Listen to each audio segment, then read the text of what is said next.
Que Dieu vous bénisse, les frères et sœurs, la ligne frère Nabino, comme pasteur John Masiala,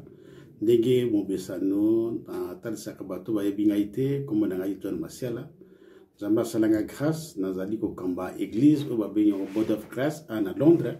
Donc, comme Nazali Kamba Église, Nali pasteur, et puis, par la grâce de Dieu, Nazali na ministère Frunzambé, Baxila Ngaï, ministère docteur, Nazali enseignant par rapport cours comme professeur, on appelle ça cours de théologie. Et dans le fondateur école de théologie, école il y a David Livingstone. Pour na cours, bato bazali na besoin d'approfondir connaissance na bango, bago benga biso, to pesa bango modalité, deni cours et pesa marque. Donc on a ba syllabus ya cours na biso, programme dans lingala comme pe na français. Je vous aime que Dieu vous bénisse, ndenge to lobaki soki dans mon message. Tozali na télévision na biso ya YouTube to bingyon 1 plus télé so beti 1 plus télé au baxi passer John Masiala et vous la facilement au komona ngai na kati na enseignement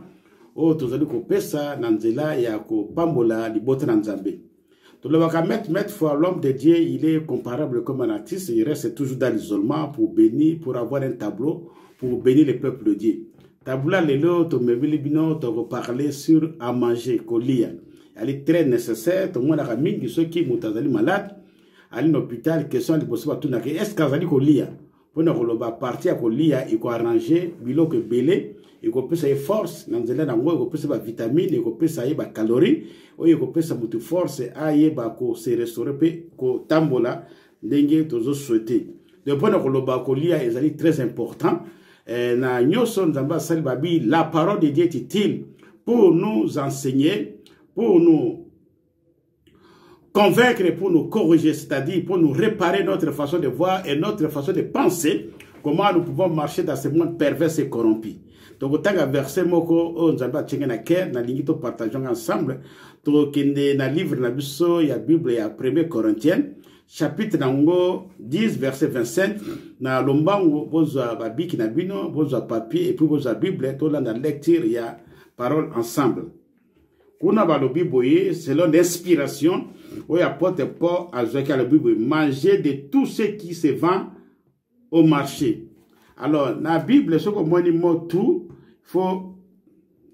voyez, contexte na mo tout, l'air vous avec exception, mo tout, l'air vous employé, c'est exception. Donc, on peut, par exemple, la Bible le dit, Jésus-Christ est venu pour tout le monde. Mais tout le monde ne sera pas sauvé. Au moins, comme avec exception, c'est-à-dire, bateau va la sauver, on va croire, puis va confesser et va recevoir, va confesser, va accepter comme Seigneur peut sauver. Il est venu pour tout le monde, mais tout le monde ne sera pas sauvé. Tout monsieur allé sans exception, mais tout monsieur allé avec exception, ceux qui vont croire. Alors, comme Tolobi a, on a version na biswabi, na 1 Corinthiens chapitre 10, verset 5, babi, manger de tout ce qui se vend au marché. Donc, awa, contexte, sur la nourriture.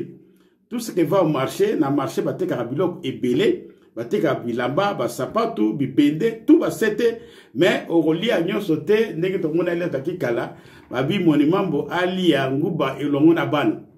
Alors, manumambo, l'air à ce que li à nguba, juste ban aller. Donc, pour à définir, contexte, ma bende, tout awa, il va parler sur la nourriture. Alors, comme Arabi, manger tout ce va au marché, tu peux ça, titre et exhortation, de quoi tu manges. Tu commis, de quoi tu manges. Des questions. Mais Arabi,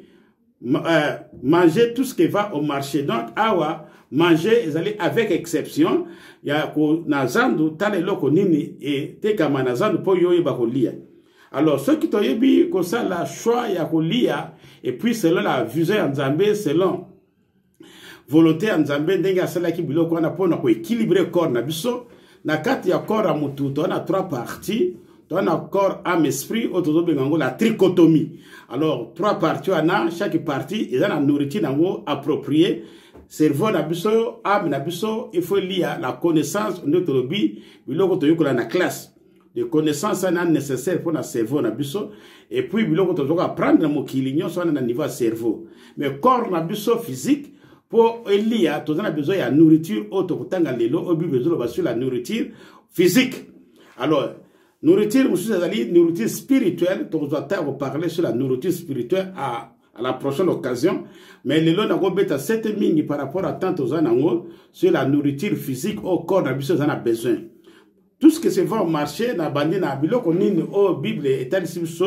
au l'air où se lia gâté mais Nzambe a tiago pour la raison pour aider biso parce que Nzambe l'air a sali jota mutu balobi Nzambe a vu mutu na mabele. Quand on a mutu mabele, Dieu a formé l'homme à partir de la terre ou bien de la poussière de la terre. Poussière selon la pensée hébraïque, il y a hébreu, pensée on a pas poussière dans négligeable. Donc loko ba loko ti loko ba salaki. Donc dans l'association, il y a biloko tourne Nzambe sa kini mabele à partir d'ango à rassembler ango ay ko sala mutu. On remarque que tout aux autres mutu na mabele zali par exemple fer,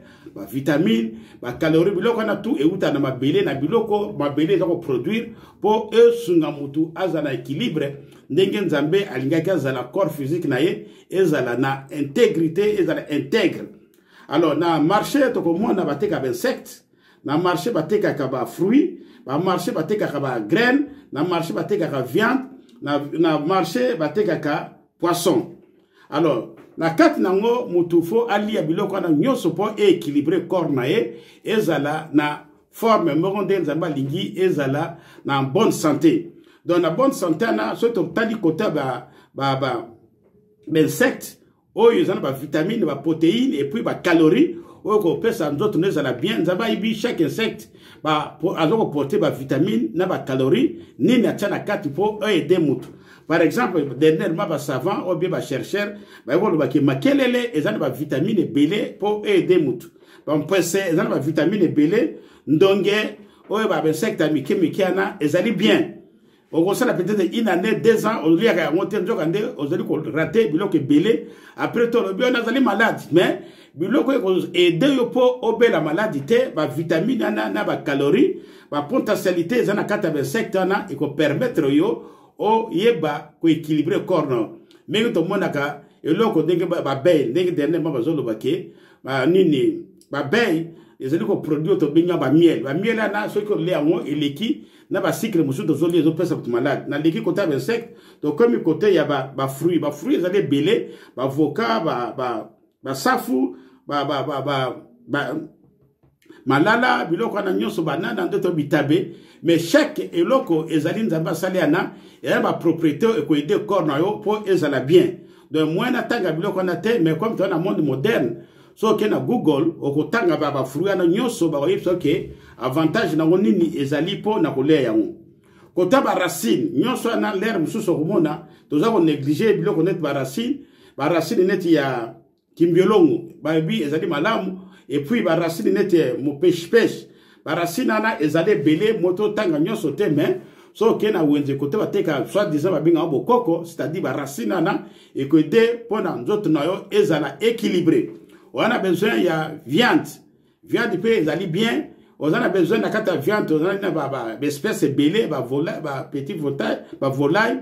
et puis on a ba bétail ba petit bétail sous ba gros bétail et puis on a ba bis. Bambisi ezana ba diversité belé to na bambisi ezobuta na l'eau douce to na bambisi ezobuta na fleuve ezana bambisi ezobuta pe na océan nyonso na ezali nécessaire pour na mutu alia yango ce n'est pas par hasard ou par accident Nzambe alingaki bambisi wana bazala et puis na baguna bango différent et loko to remaka moi mukena ngosala moi remarque kota ba mama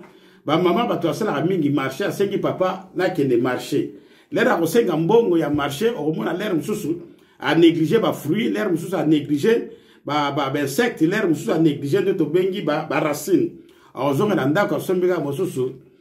nzombo ya kokauka na madeso bien na légumes bon ndenge to mona na poto souvent na mona ga ba maman so ba binga nzombo oh non nzombo vimbaka donc akosala inane asomba kaka mbisa kokauka kotiana na ponduka ka nzombo bongo ba mbisi mususu an so ga tien nzombo te akena pichard et pourtant chaque mbisi est une propriété nous avons na carte pour na ko aider corps na biso donc on a exhortation na ngolo bake ba maman ndenge bokena ka wenze en tout cas to sengi bino bo respecter nano biloko nzoto na biso zana besoin to lobi nzoto na biso zana besoin il y a insectes c'est-à-dire makelele zana ba vitamine ba précédent ba vitamine ba ndonge et puis ba fruits nyonso c'est nécessaire et puis to na ba racine na biso to lobi ba kimbielongo ba mo pêche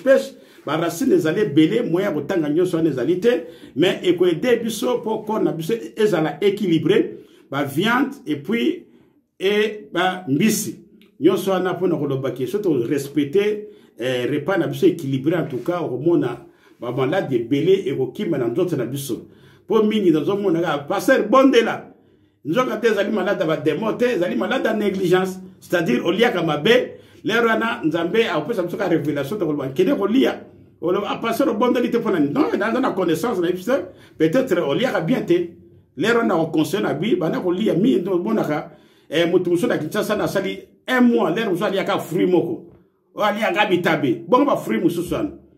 mutu muso sali pe au moins na temps belé aliaka même noix de colate aliaka même ngadia diate njoka nde biloko na tout ezana ba propriété na ngopona ko de corps na biso donc na lombango pona ko sukisa leto ke na livre na biso Proverbe chapitre 16 verset 4 à 8 l'Éternel a tout fait pour un but donc nzambe asala biloko anyonso pona un but pour la raison pour aider corps na biso to yeba ko en équilibre pour to be la maladie pamba te o nazangi ba fer o nazangi ba vitamine o nazangi biloko boy mais biloko na lero ko zongo na ba tablette mais ba tablette na utia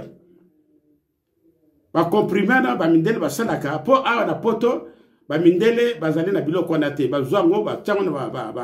ba comprimé pour aider biso na cas où muto a négligé ko lia biloko nzamba pesi biso na autobi manger tout ce qu'on va au marché ba souple ba benga ko supplier de ba aider yo na ba vitamine wana donc ce que lia kana yo bien pour tomber malade ezali difficile ce que lia kana bien pour osanga ba vitamine ba calories ou bien biloko mingi tozali ko yoka et vous allez difficile so que pas chinois au moins na biloko tout on a totanga ba chinois ba lia kango so que pas chinois biloko tout loba ba chinois ba tekango na o ba benjango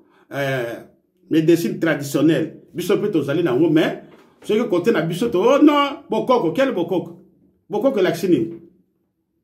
bokoko laxi fétichité bokoko ngo laxa ke o ya biso ya culture na biso o yo ba koko ba découvraki o ba tikeli biso o ba lege biso ba bingo legacy pour biso pe to s'approprier nango donc ndenge to ko loba nzambe a pambola biso yo muto ko lia d'une façon déséquilibrée o lia kaka mbisi o lia kaka ndunda o lia kaka biloko mususu nyama njoka nde nyonso na to loba il faut qu'on lia ba insectes il faut qu'on lia ba fruits il faut qu'on lia ba graines il faut qu'on lia viande il faut qu'on lia poisson nyonso na po obela bela pamba te ezala te ko zangi ba vitamine o zangi ba calories lero no ko mona ceux qui ont respecté ko lia na yo o ko zana problème te ya ko bela o ya galère nyonso passer bonde la njoka nde ezala ki négligence ozo payer prix à négligence. Je vous aime, que Dieu bénisse. À la prochaine notre lobaki qui est na télévision na biso ya YouTube o cliquer pour partager le bande musu to benyango un plus télé pour na kozonga rapide bengi passer obeti passer John Masiala wana ko mona ngo pour bima rapide. Je vous aime, que Dieu bénisse. À la prochaine. De conseil à l'élo te parler pour toi éviter ko bela to lia biloko nyonso nzamba pesi o bateka na wenze pour na bien abiso. Je vous aime, que Dieu bénisse. Bye.